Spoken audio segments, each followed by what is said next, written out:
환경 가운데서 최선을 다해서 예수님의 명령에 순종하고자 하는 우리의 모습을 우리 하나님께서 아름다운 제사로 받으실 것입니다. 올해 시작하면서 저희가 제일 처음 금요일 저녁에 공부한 책이 어떤 책이었는지 기억하십니까? 여호수아 했죠? 여호수아를 쭉 시작해서 마쳤고 그 다음에 저희가 사사기를 다 마쳤습니다. 근데 사사기 하기 직전에 제가 룻기를 했습니다. 그래서 여호수아, 사사기, 룻기를 마쳤고 이제 드디어 오늘부터 사무엘서를 들어가게 되었습니다.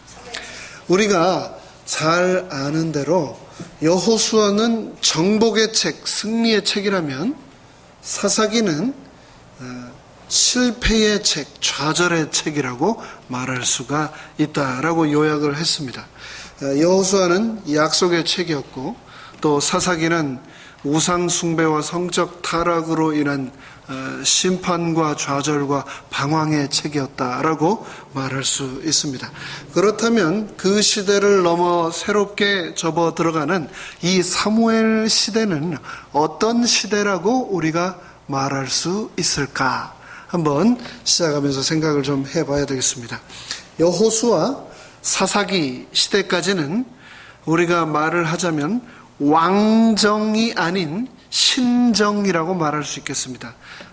하나님께서 직접 통치하시는 그런 시대라고 말할 수가 있겠죠. 그런데 이제 이 신정에서 마지막 사사이자 최초의 선지자인 이 사무엘을 통해서 신정에서 왕정으로 옮겨가는 과도기의 이스라엘 역사를 기록한 책이 바로 이 사무엘서가 되겠습니다.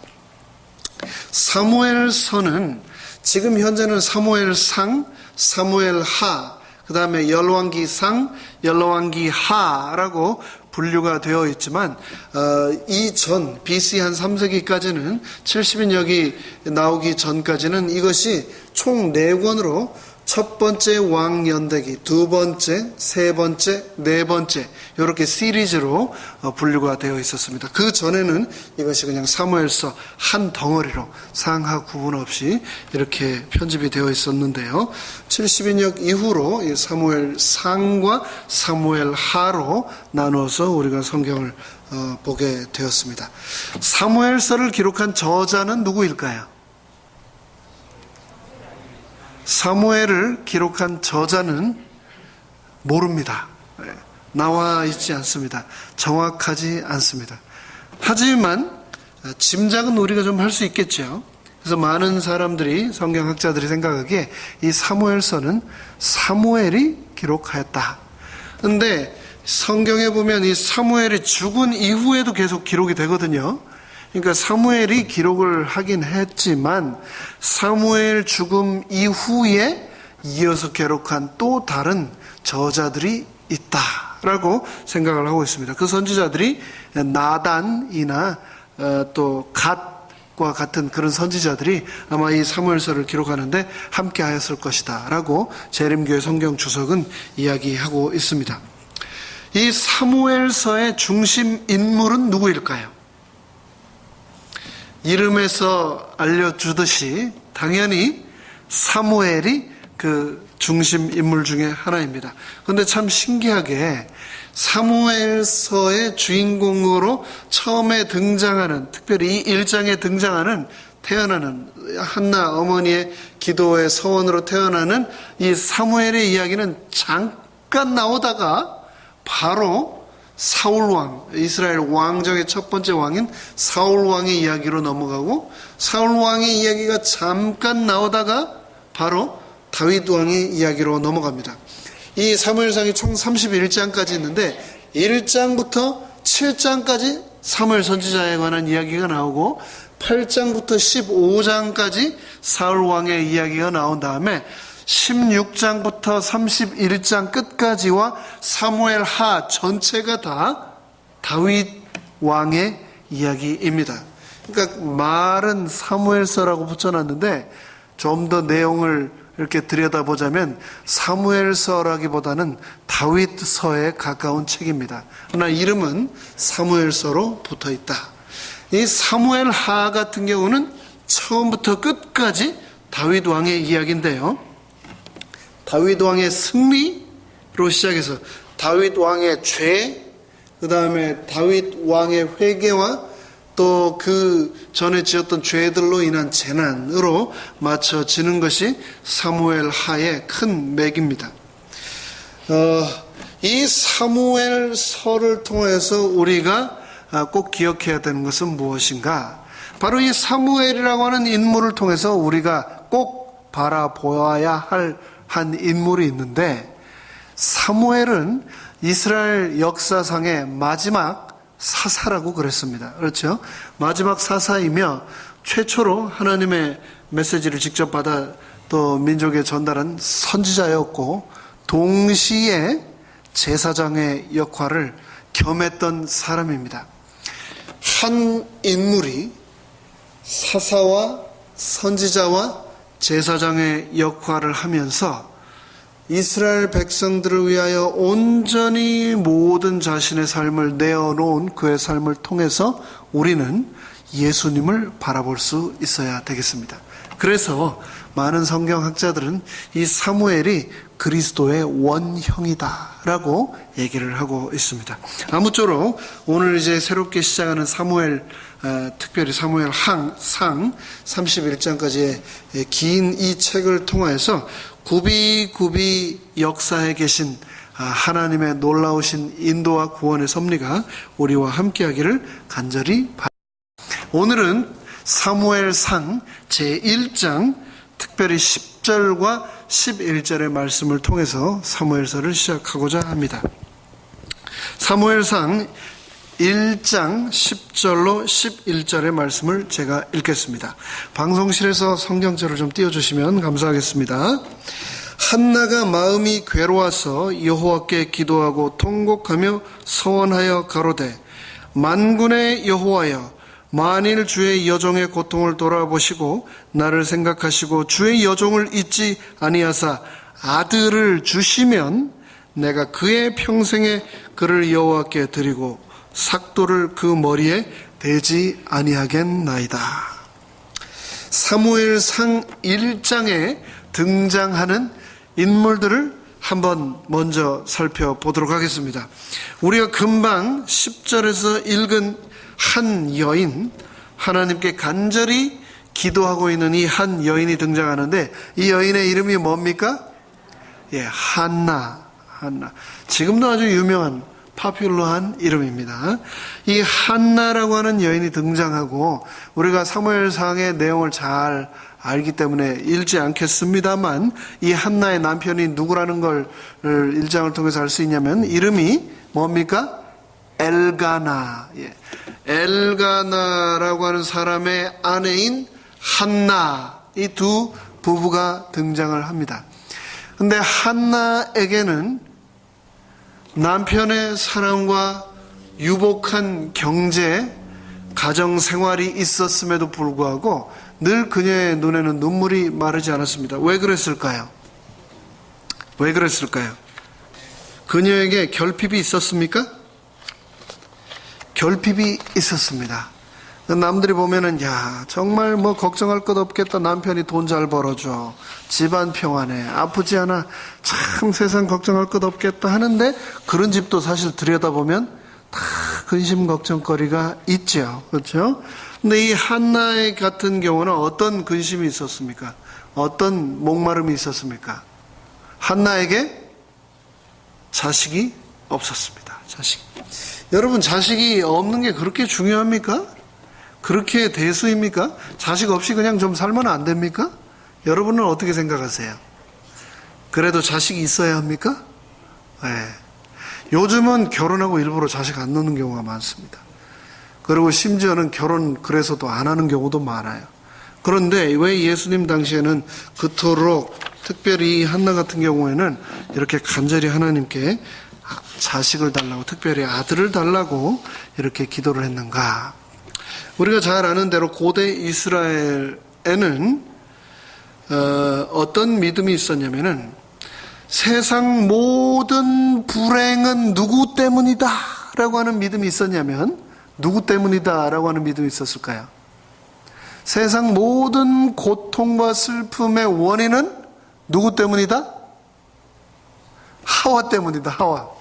그 할머니가 그거 안 먹었으면, 그러니까 모든 죄악의 고통의 근원을 하와로 생각을 했습니다.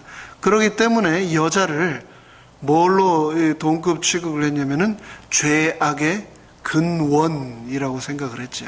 그러니까 여자 자체를 굉장히 낮게 폄하하고 또 죄의 근원으로 이렇게 취급을 하는 그런 믿음이 관습이 있었습니다. 그래서 그 사회에서 나름 모든 사회는 보이든 보이지 않든 클래스가 있죠. 클래스가. 그런데 그 사회에서 가장 낮은 클래스가 어떤 클래스였냐면은 첫 번째 노예, 두 번째 어린이, 세 번째 여자, 이렇게 세 클래스의 사람들이 그 사회에서 가장 천대받고 가장 무시받던 사람들이었습니다. 노예나 어린이 아이들이나 여자는 다 무시해도 되는, 아주 함부로 대해도 되는 그런 존재였습니다.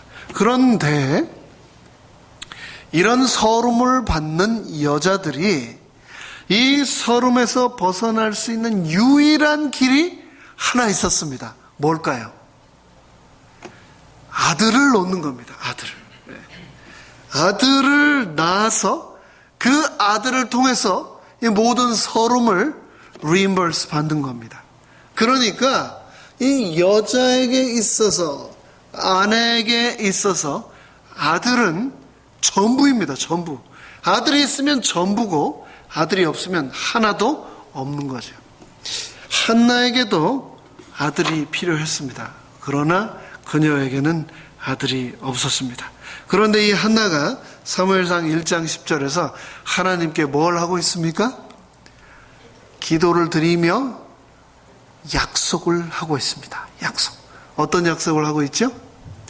하나님께서 이 여종의 기도를 들으시고 아들을 주시면 그 아이가 태어나는 순간부터 하나님께 바쳐서 머리에 삭도를 대지 않고 나시린으로 하나님께 평생 돌려드리겠습니다. 그러니 저의 이 간절한 기도에 응답하여 주십시오 라고 약속을 하고 있는 겁니다. 여러분은 약속을 자주 하십니까? 자주 하세요? 약속을 하시고 잘 지키십니까? 약속을 많이 못 지키고 본의 아니게 어기시기도 합니까? 약속 지키기가 쉬우시던가요? 아니면 어려우시던가요? 우리가 이 약속을 남들하고도 하지요. 그런데 어떤 때는 약속을 나 스스로 하는 경우도 있습니다. 남하고 하는 약속이 지키기 쉽던가요? 나 스스로, 나와 하는 약속이 지키기가 더 쉽던가요? 아니면 하나님과 하는 약속이 더 지키기가 쉬우시던가요? 어떻습니까? 이 약속에 관해서 한번 생각을 좀 해보면 좋겠습니다. 꼭 지켜야 할 약속, 그 약속에 대해서 오늘 저희가 사무엘상 1장을 통해서 말씀을 나누는데요. 이 1장에 등장하는 사무엘의 어머니 한나는 흔들리지 않는 믿음을 소유한 여인이었습니다. 이 여인이 하나님께 소원을 하고 하나님께서 분명히 들어주실 것을 믿었고 또 그 소원을 지킬 준비가 한나에게는 되어 있었습니다. 그런데 어찌됐건 이 한나에게는 자식이 없었습니다. 그래서 어떻게 됐죠? 자식이 없는 이 한나 이 가정에 누가 들어왔습니까? 둘째 부인이 들어왔습니다. 자식이 없었기 때문에. 그건 너무한 거 아닙니까? 여러분 생각하기에는 어떠세요?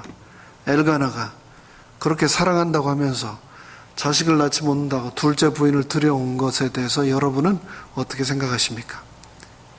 최근에 그 이란에서 한 왕족이 그 아내와 이혼을 해서 뉴스가 된 적이 있죠.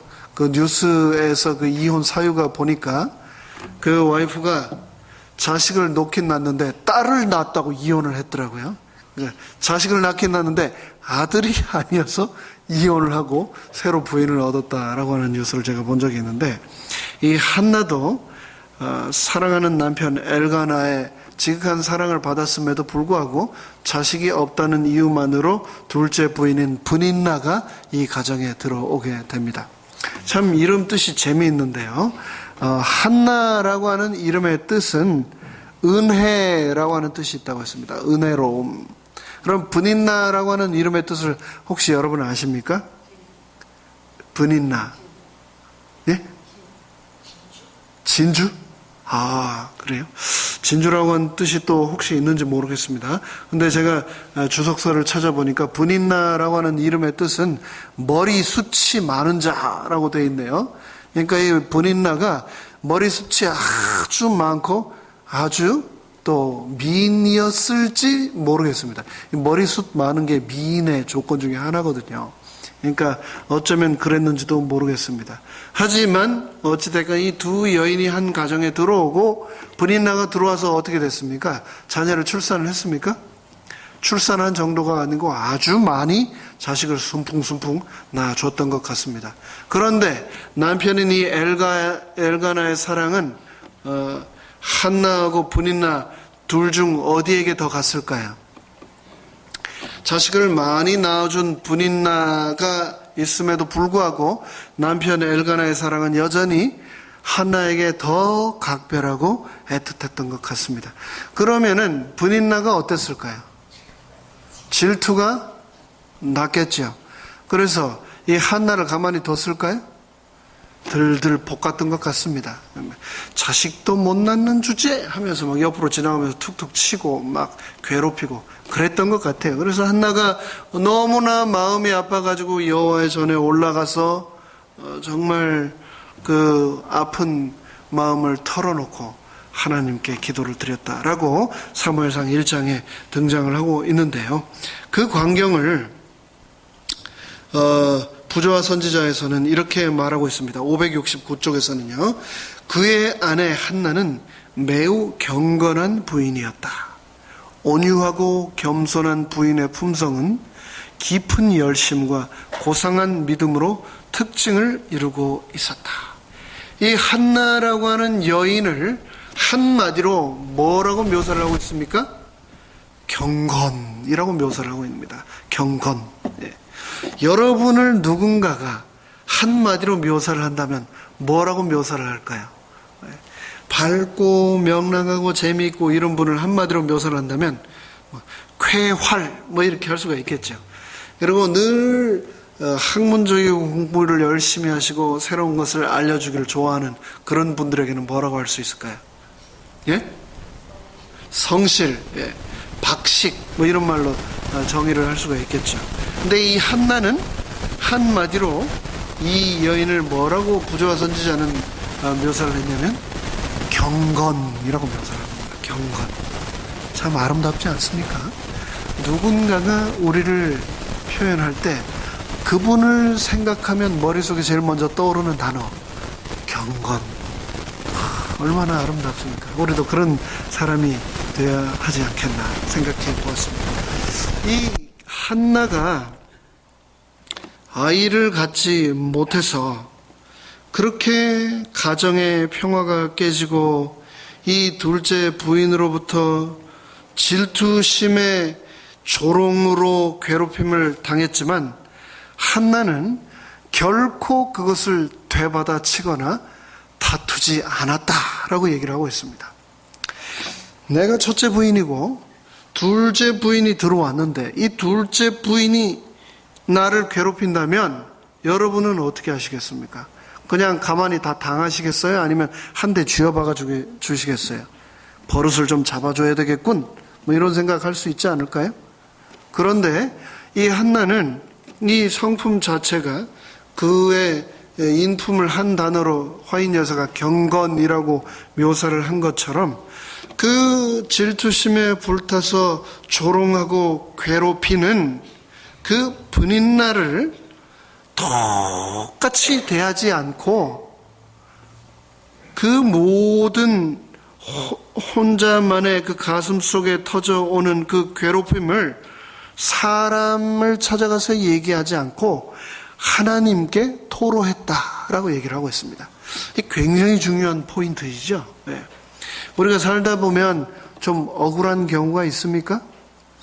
오해 받으시는 경우 있습니까? 네. 답답한 경우 있으십니까? 그럴 때 어떻게 하십니까?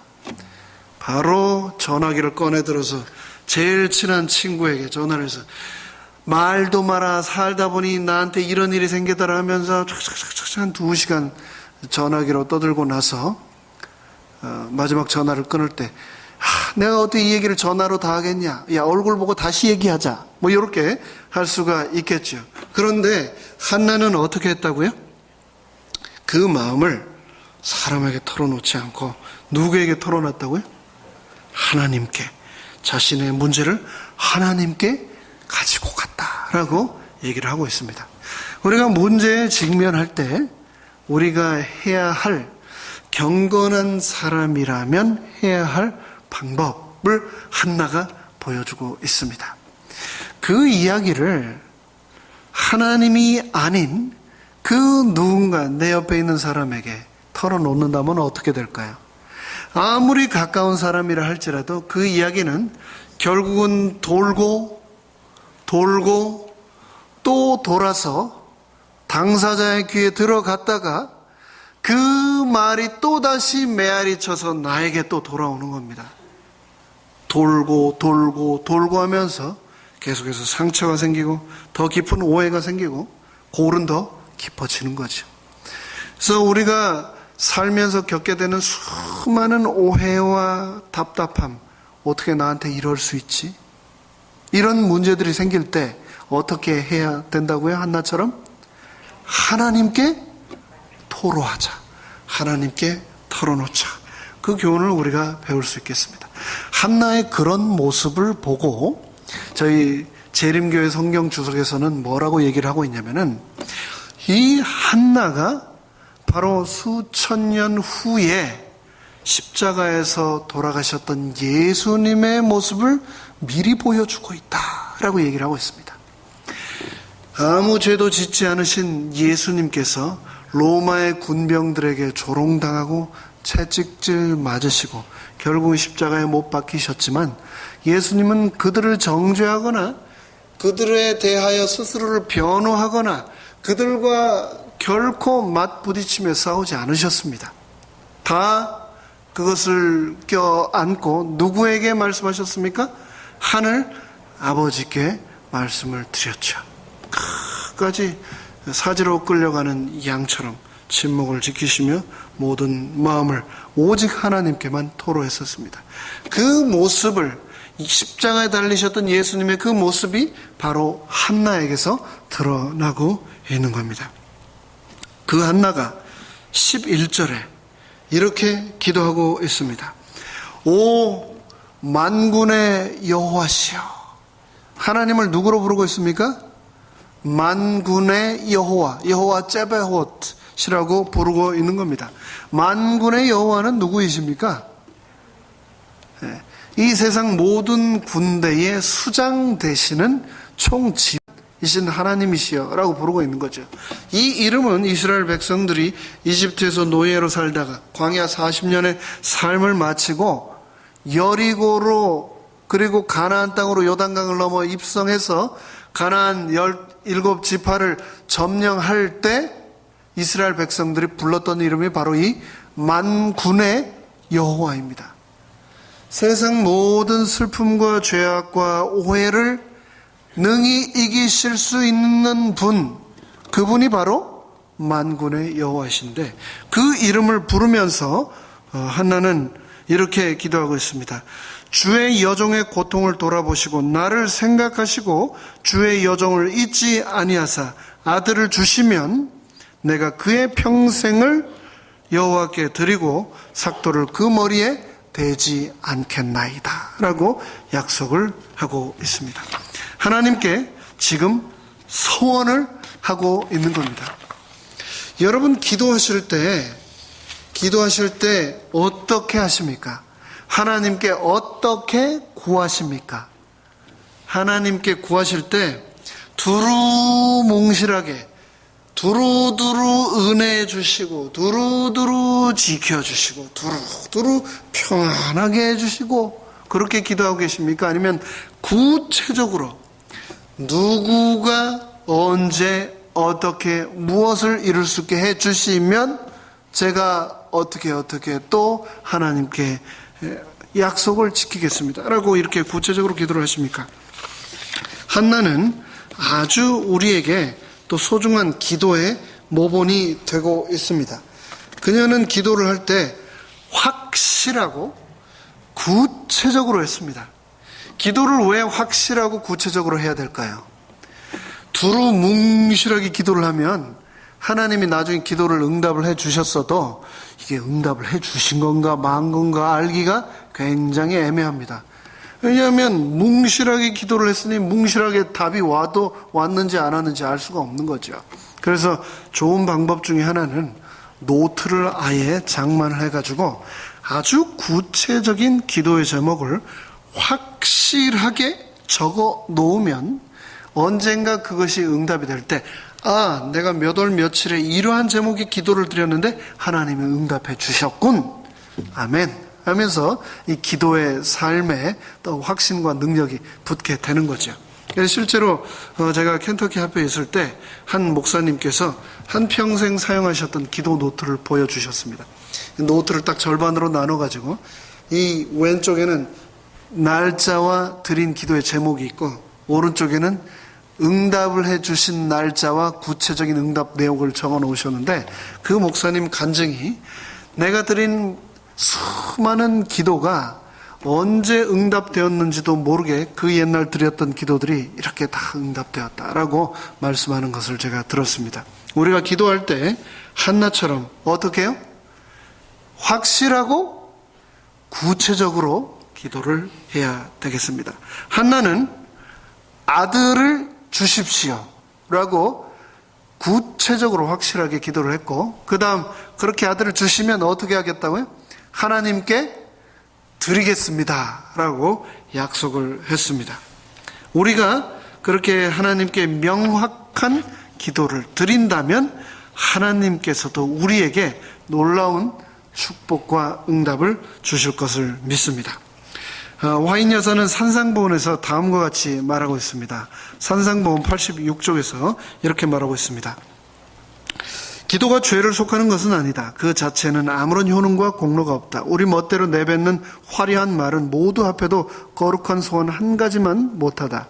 가장 유창한 기도라 할지라도 마음의 진정한 뜻을 표현하는 것이 아니라면 무익한 말에 불과하다.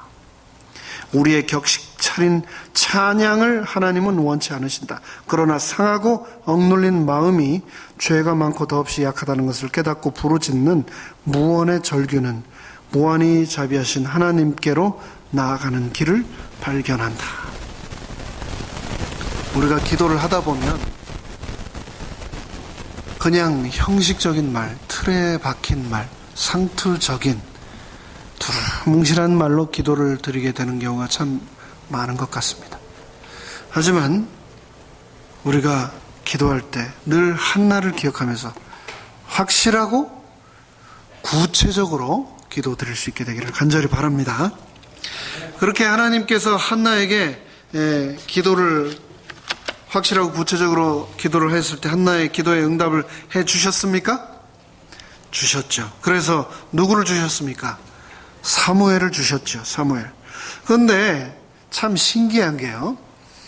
한나가 아들을 달라고 성전에 올라가서 기도를 할 때 그 기도하는 모습을 본 사람이 있었나요? 네, 있었습니다. 누가 봤습니까? 그 기도하는 모습을 엘리 제사장이 봤습니다. 그때 그 엘리 제사장이 어떤 반응을 보였죠? 어떤 여인이길래 저토록 간절히 기도를 한단 말인가. 그 모습 자체도 너무 감동적이구나. 그랬습니까? 엘리가 그랬죠. 웬 여자가 낮술을 하고 와서 저렇게 교회에 앉아서 주저리 입만 저렇게 떠들고 그러는구나. 가서 한번 혼을 따끔하게 내줘야 되겠네. 그래가지고 엘리가 가서 뭐라고 그랬습니까? 술 좀 끊으시오 아주머니. 그랬습니다. 포도주를 끊으라 라고 말을 했죠. 그러자 한나가 어떻게 했습니까? 여러분 같으면 어떻게 하셨겠습니까? 여기서 또 한나의 성품이 또 다시 한번 드러납니다. 말도 안 되는 목사님한테 찾아가서 교회 가서 이렇게 간절히 기도를 하고 있는데 술 끊으라고 하면 얼마나 이게 참 황당할 노릇입니까? 그렇죠? 마음을 알아주기는커녕 또 오해를 하고 있는 것 아닙니까? 화가 날 만도 하지요. 그런데 하나는 결코 화내지 않고 마음속에 그 평정을 가지고 엘리 제사장에게 말을 합니다. 내가 하나님께 이런 소원을 드리고자 간절한 마음으로 왔습니다. 그때 성령님을 통해서 이제 엘리 제사장이 그녀에게 아들을 하나님 선물로 주실 것을 이제 말씀하시고 엘리 제사장의 축복을 받고 또 아들을 낳게 됩니다. 참 신기합니다. 왜 엘리 제사장의 눈에는 그토록 간절히 기도하는 여인이 술 취한 사람으로 보였을까? 왜 그랬을까요? 왜 그랬을까요? 엘리 제사장에게 아들들이 있었습니까? 아들들이 있었죠. 홈리와 비나스. 근데 그들이 어떤 삶을 살았는지, 그들의 성품이 어땠는지, 품행이 어땠는지 바로 다음 장에 이어서 2장과 3장에 나옵니다. 말도 못했죠. 성소에 수종드는 여인들과 동침하고 제사를 드리러 온 사람들의 재물을 뺏어서 날고기를 먹고, 오늘날 지금 육회죠, 육회. 제일 맛있는 고기의 부위를 뺏어서 당장 이거 안 내놓으면 내가 확 뺏어갈 거야 라고 제사 드리러 온 사람들을 협박하고, 그런 삶을 살았던 사람이 바로 이 엘리의 두 아들들이었습니다. 아마 그런 모습을 계속 봤던 것 같아요. 두 아들들의 그런 모습, 술 취한 모습, 바르지 못한 모습. 그러니까 자기 눈에 늘 봐오던 그런 모습에 그 수준으로 사람들을 다 보는 겁니다. 그러니까 먼 눈에는 뭐만 보인다고 하잖아요. 그러니까 엘리 눈에 또 그렇게 보였던 겁니다. 다 자기 아들 같은 줄만 알았던 거죠. 누군가가 나를 부당하게 대할 때 분노 먼저 내지 마시고 어떻게 생각을 해야 될까요? 저 사람의 상황이 그렇구나. 그 사람이 나를 부당하게 대한다면, 비난한다면 그 사람이 처한 상황이 저것밖에 안 되는구나 라고 불쌍히 여겨야 하겠습니다. 맞부딪혀 싸워봐야 좋을 게 하나도 없죠. 그 사람이 처한 환경이 그거밖에 안 되니까 그거밖에 안 보이는 겁니다. 그거밖에 보이는 겁니다. 그렇기 때문에 그럴 경우 우리는 하나님께서 모든 것을 꿰뚫어 보시기 때문에 저 사람의 마음을 나 또한 들여다보고 헤아릴 줄 알아야 되겠다라고 하는 것을 생각해야 되겠습니다. 이제 말씀을 요약하고 기도의 시간을 갖도록 하겠습니다. 화인 여사는 이 한나를 묘사를 하면서 이런 말을 했습니다. 어머니의 영향력이 이 땅에서 선을 위한 가장 강력한 힘이다 라고 얘기를 했습니다. 어머니의 영향력이 뭐라고요? 이 세상에서 악을 물리칠 수 있는 가장 강력한 힘이다. 그러니까 어머니가 쓰러지면 이 세상은 악에 대항해서 싸울 수 있는 그 어떤 힘과 의지할 수 있는 지지대가 없어지는 겁니다.